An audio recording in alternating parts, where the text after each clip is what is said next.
I'd like to speak about another form of participation or political engagement, possible political engagement of architecture and architects, and that is through the notion of forensic architecture, or the use of architecture as an evidence in the most heinous of most crime, in war crime investigations, and in context of human rights.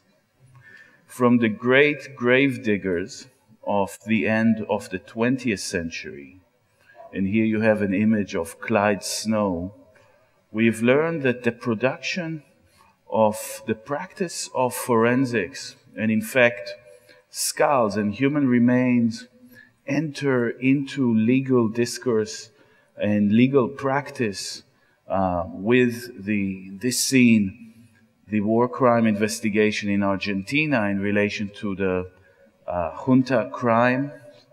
The practice of forensic anthropology start emerging and gaining its contours in the reading of human remains and in effect in replacing testimony, memory of witnesses with the testimonies of things, here skulls, etc. So forensic anthropology develops around that time. What would forensic architecture be in relation to those things? Of course, the fact that conflict and war becomes an urban phenomena is relatively well known now. So war enters the city, war crime is performed within the city, and architecture becomes evidence. This is part of a survey undertaken after the 2008-2009 Israeli attack on Gaza. Every building in Gaza is actually numbered, given a name, so to say, and function as an evidence in which not only the fact of its destruction are being read, but the narrative of battle is being read. What is saturated in the building? What can you read from the first millimeter of the surface, from the dust? What chemical component you can take, harvest out of it? And what kind of processes of destruction you can read within that single building, right? I mean, a forensic architect would be able to show that that form of destruction has been created by a bulldozer that destabilizes the external columns of the building and let the building collapse in that way upon itself. So the more conflict enters the city, the more architecture is asked to perform a forensic dimension. And I think this is extremely important in trying to capture that moment where across various international forums and international processes, more and more architectural representation, photographs of destruction, plans of new construction, and all sorts of models and computer animations are entering court without, in fact, this entire process being thought through. So I would claim that the question of contemporary forensic architecture is more complex than simple reading of, let's say, what would be the equivalent of bones or skulls in spaces. And we need to think about forensics also as a proactive practice. In fact, for this, we need to return back to what forensics means in its original sense. Forensics is a Latin term that comes from forum, right? The art of the forum. Forensics is not part of a legal discourse initially, but part of the art of rhetoric. Rhetoric is about speech, but forensics is about not the speech of humans, or not exclusively the speech of humans, but the speech of things to a forum. So in fact, what you need for a forensic moment to emerge are three things.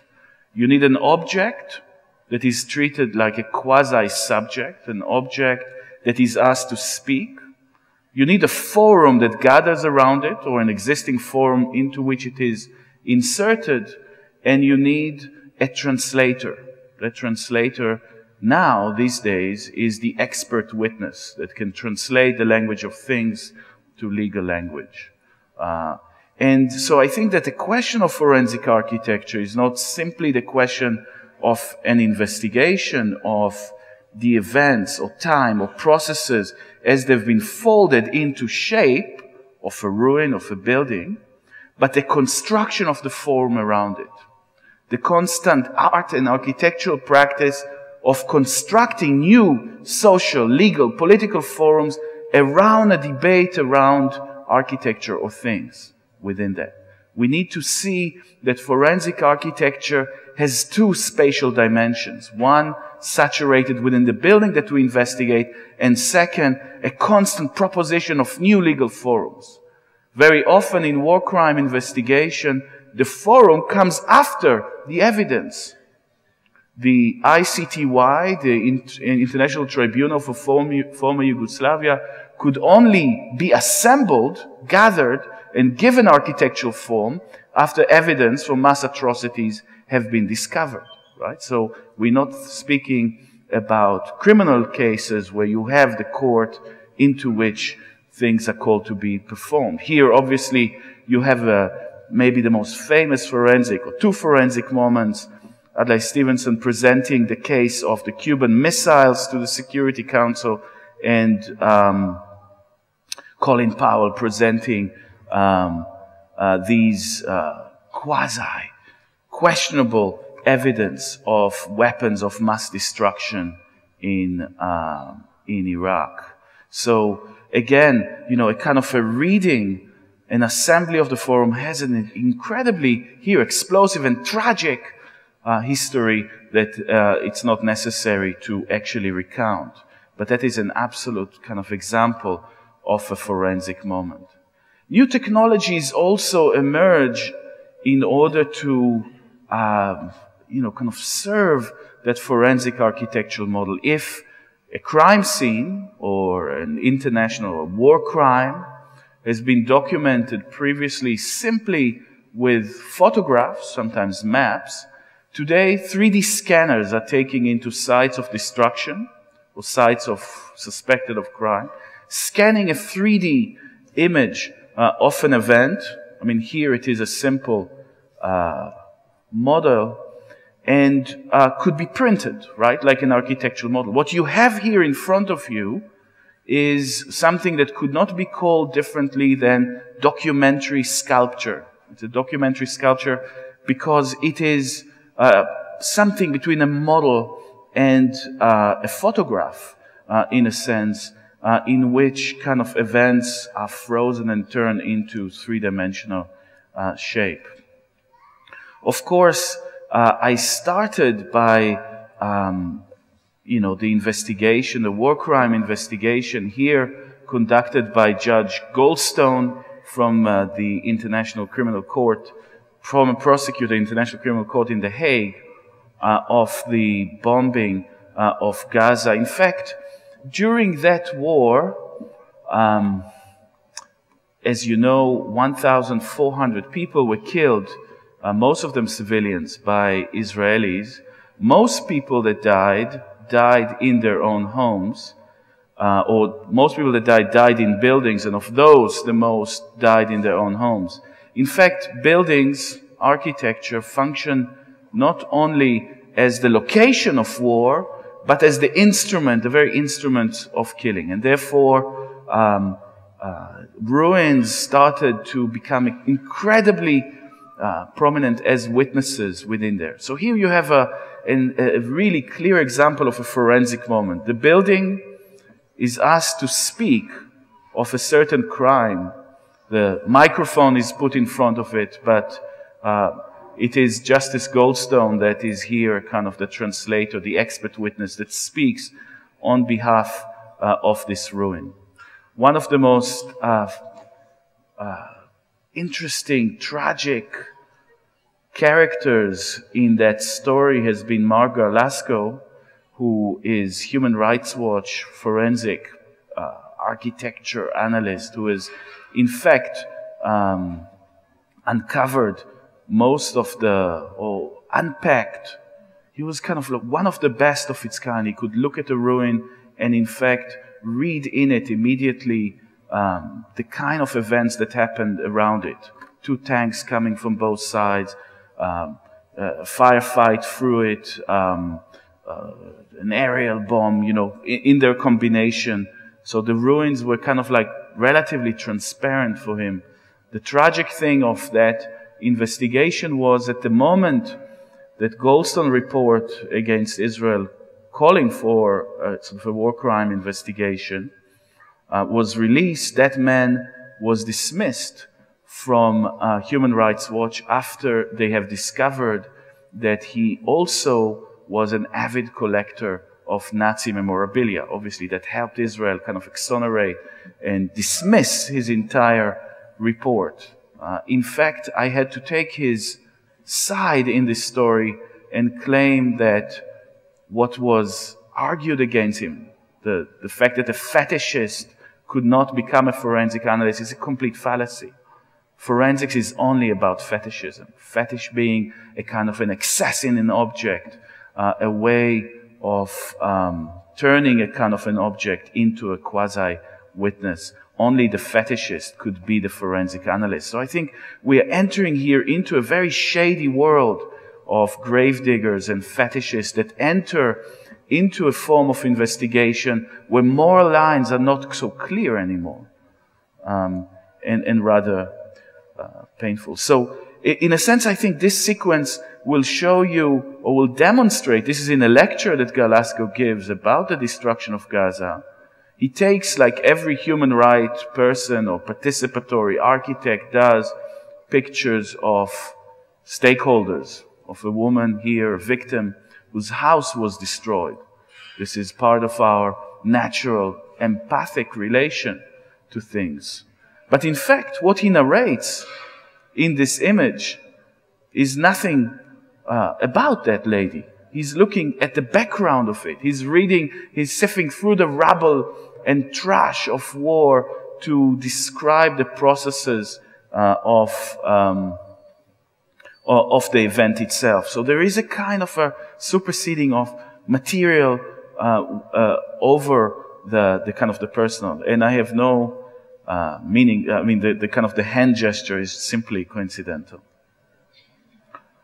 So again, this kind of rubble, each one of that would be completely opaque to a simple destruction, is seen as an indicator here on the top left, a bulldozer destruction where the central columns are left standing and the building collapsed like a pyramid, which is almost the signature of Israeli destruction. Aerial destruction where the top floors are destroyed, etc. I will skip now to another story where I will speak about that tomorrow, so whoever is interested could come and see.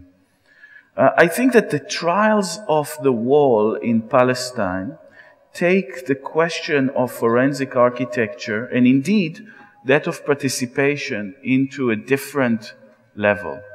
The trials of the wall in Palestine have not been trials of people. These have not been the trial of the designers of the wall, the architects or the politician.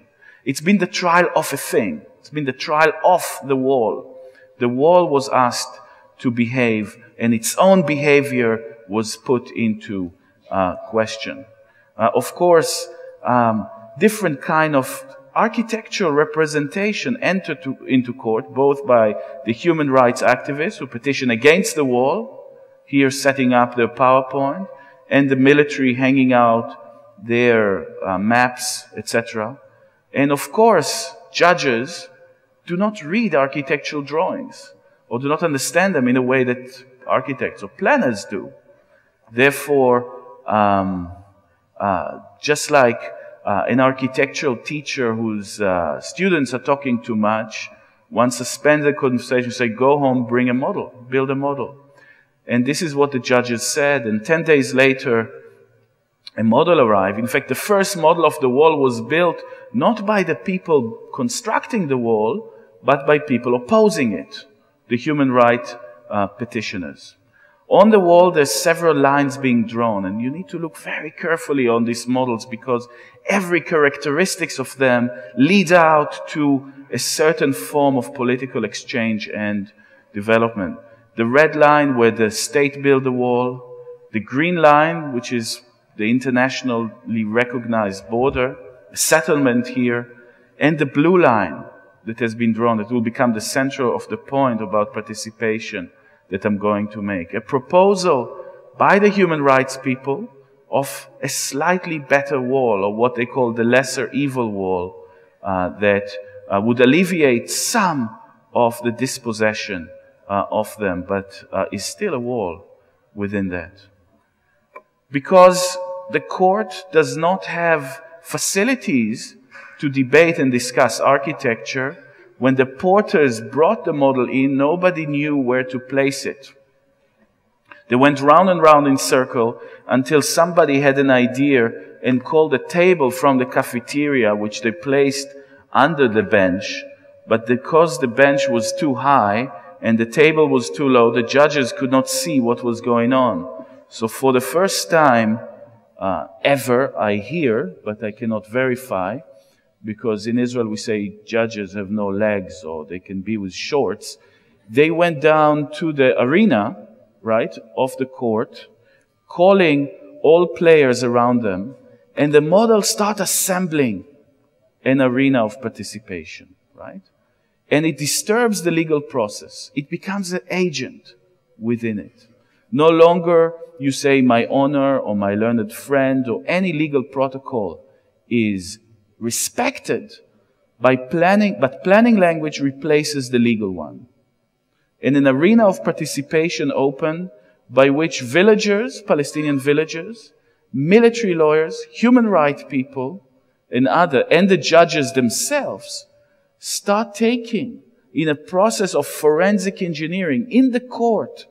They design the wall, the lesser evil wall, within it. I mean, if I had time, I would read you the protocols. They are like a theater play, by which you feel that kind of language of participation, taking over, erasing the political field, bringing negotiation that froze outside of the court into the court itself, where an international border is designed by human rights people. Right? I mean, it's a kind of unheard situation by which also that human rights lawyer would tell me at the end, I have realized that I have become the architect of the wall. Right?